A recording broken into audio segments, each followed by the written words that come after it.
Hello and welcome to Bright English Pod. It's really nice to have you here with us today. If you're new here, I'm Emma. I live near the coast and I work as a freelance illustrator.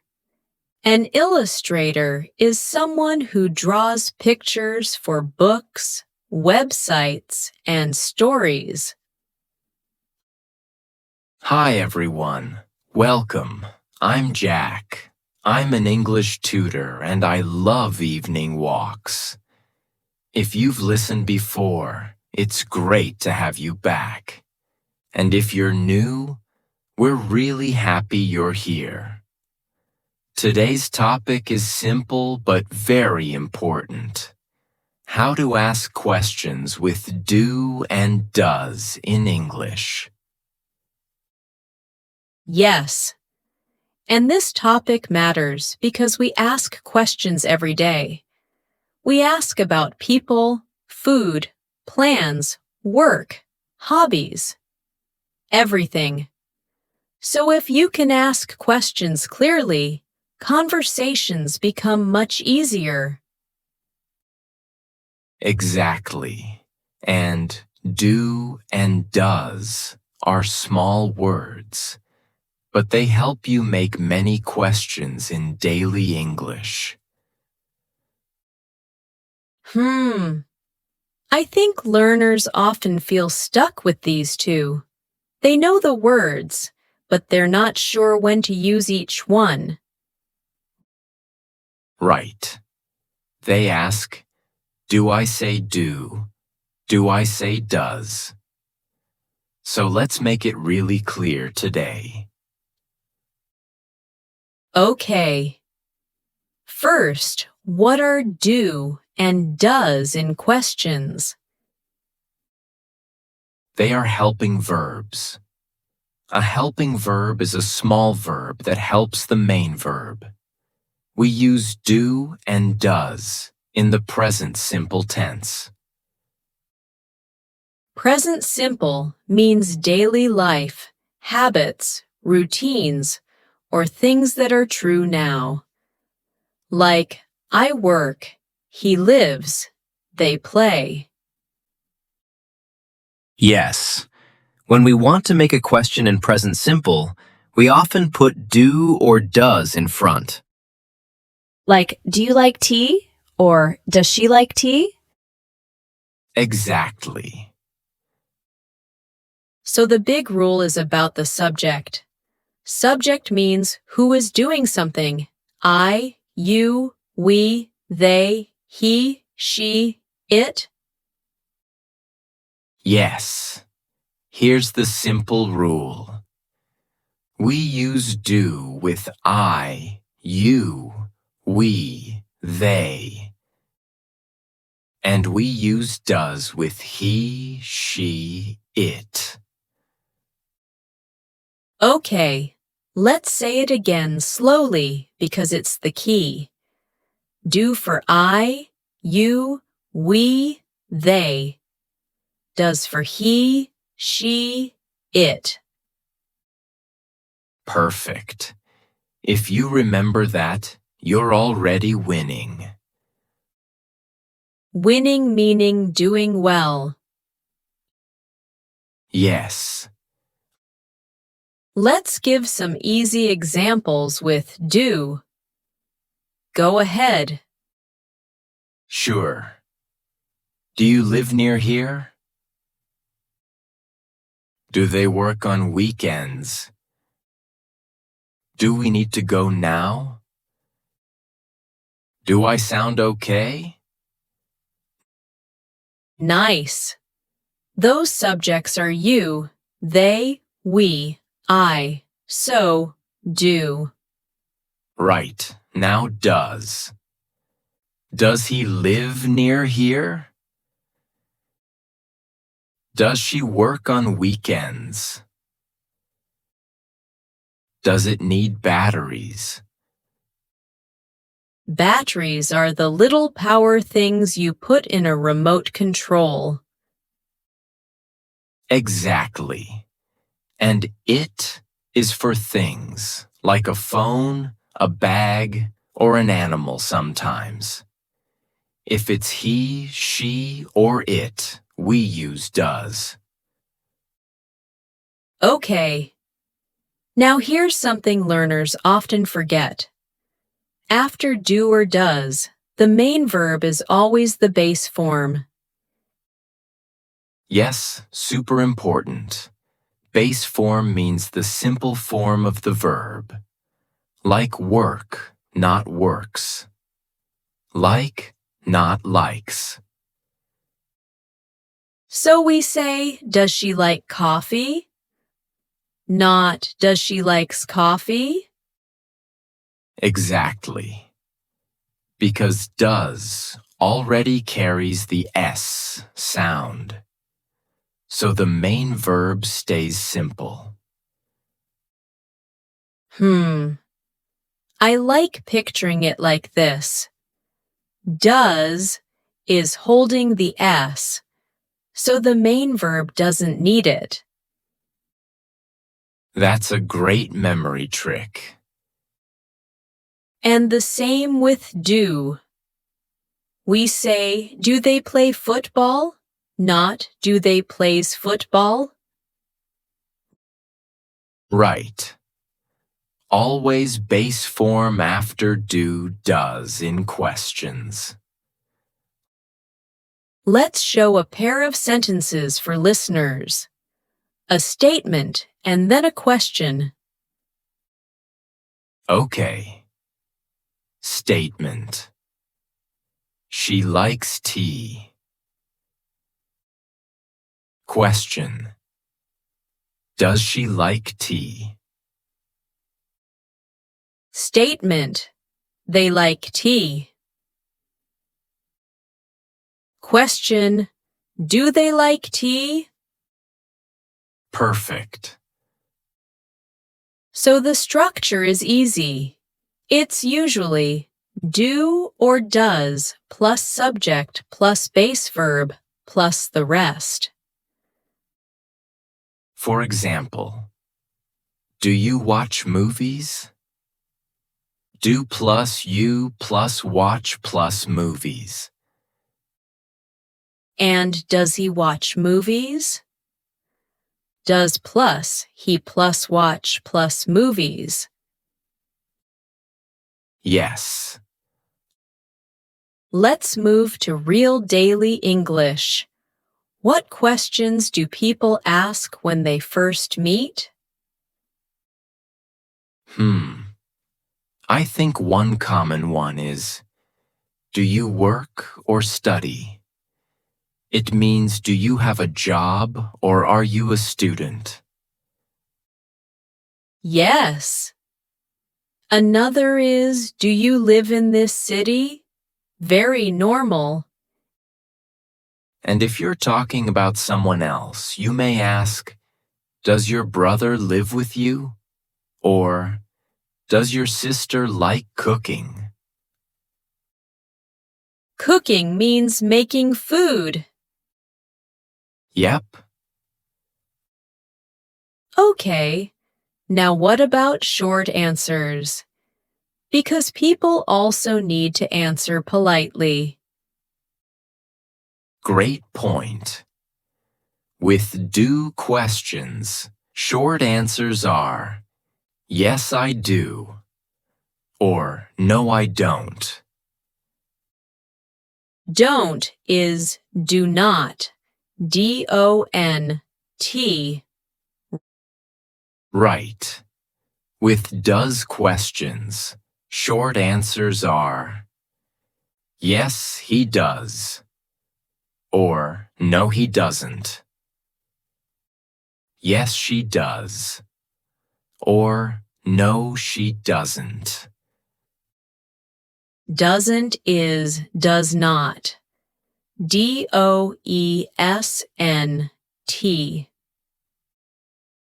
Exactly. Let's do a tiny quick game. I ask, you answer. Okay. Do you like evening walks? Yes, I do. I really do. They help me relax. Relax means feel calm. Yep. Does Emma live near the mountains? No, she doesn't. She lives near the coast. Nice.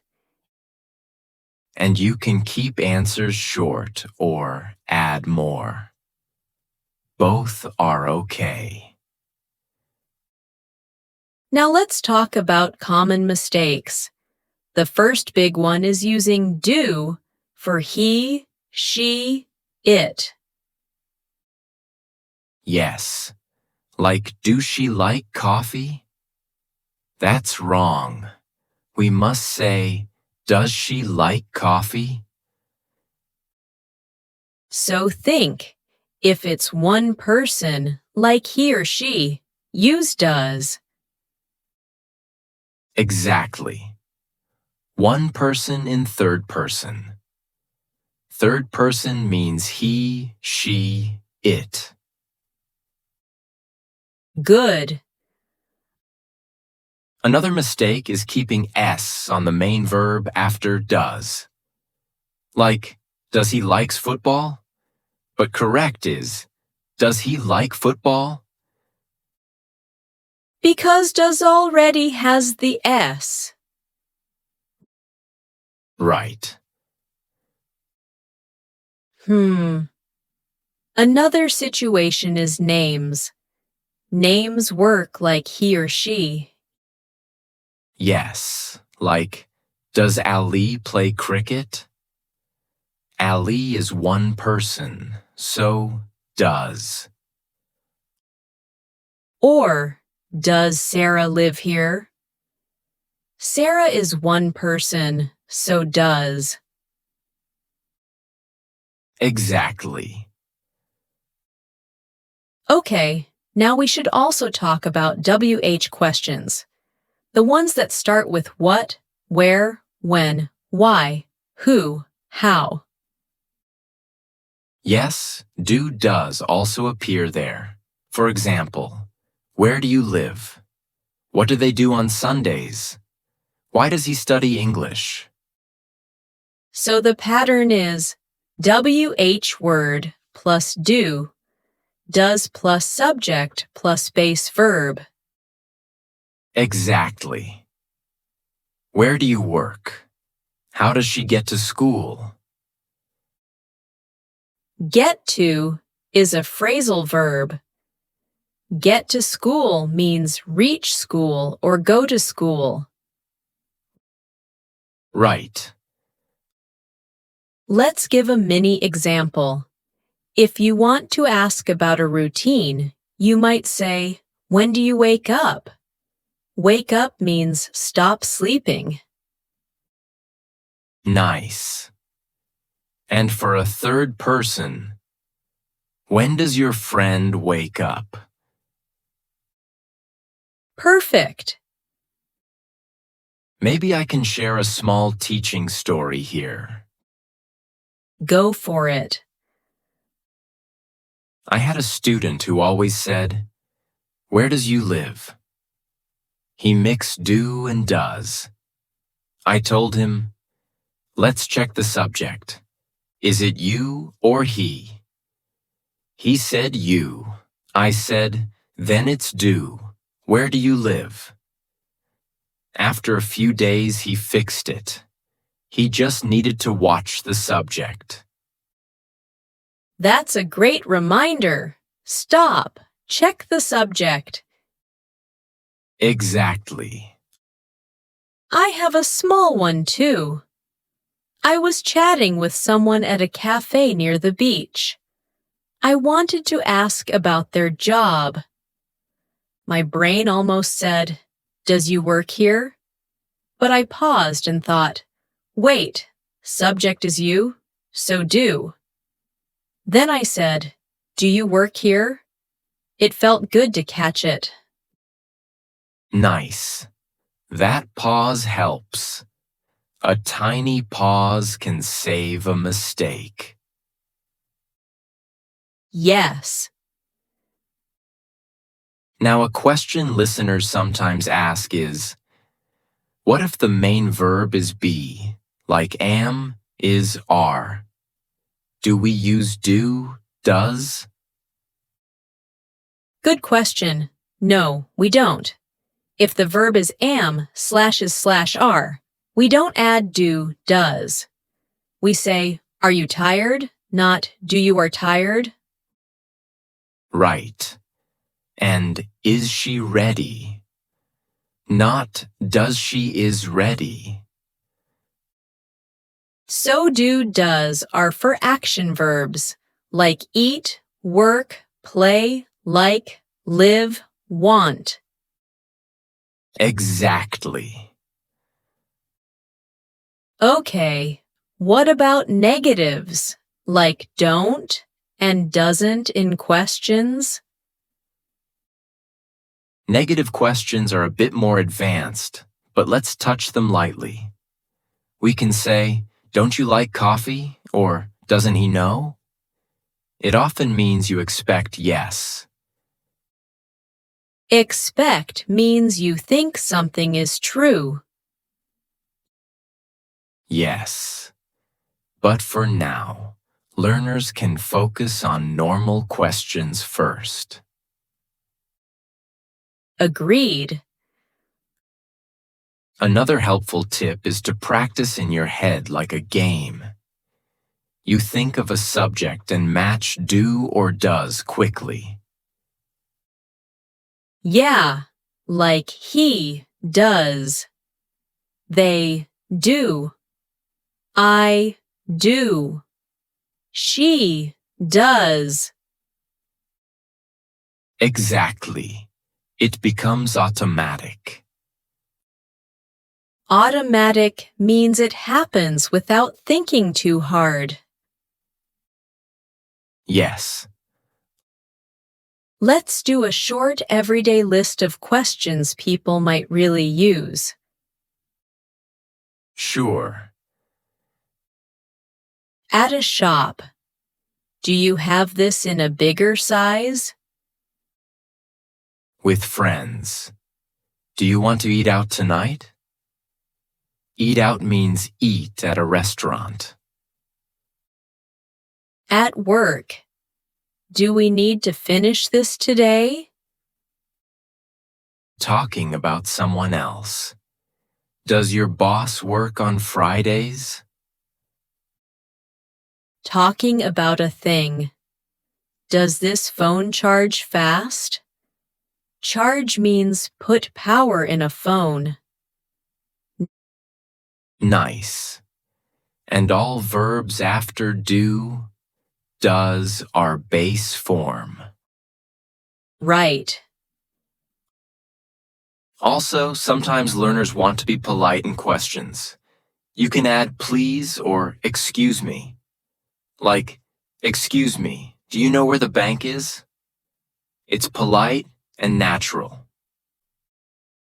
Yes. Do you know is a common polite question. Exactly. What about questions like, do you have versus have you? That can confuse learners. True. Do you have is present simple about possession. Like, do you have a pen? Have you is present perfect, different tense. So for daily beginner questions, do you have is perfect. Good gentle reminder. Thanks. Okay, I think it's practice time. You lead? Yes, I'll lead the practice. Emma will set it up. Listeners, this is your practice time. Jack will say some questions and short answers. Say them out loud after him in your own voice. Take it slow and relaxed. Okay, everyone, let's practice together. Repeat after me. Do you like tea? Do they live near here? Do we have time? Do I need a ticket? Does he play football? Does she speak English? Does it work well? Where do you live? What do they do on weekends? Why does he study English? Yes, I do. No, I don't. Yes, she does. No, she doesn't. Great job. And if you want more practice, you can take one question and change the last word. Like, do you like coffee? Do you like music? Yes, that's a simple way to build many questions. Before we finish, let's give a small confidence tip. If you make a do-does mistake in real life, don't panic. Just correct yourself quickly. Yes. For example, you say, does you, oh sorry, do you? People understand. It's normal. And every correction makes you better. Exactly. Final thought from me. Do and does are small words, but they open many doors. Doors meaning chances to talk. And my final thought is, always look at the subject first. Subject decides do or does. Simple. Thank you so much for listening to Bright English Pod today. If you enjoyed this episode, please subscribe to Bright English Pod. And please like the video and share it with your friends and family who are learning English. It really helps more people find us. Take care, keep practicing, and we'll see you next time. Bye for now. Bye, everyone.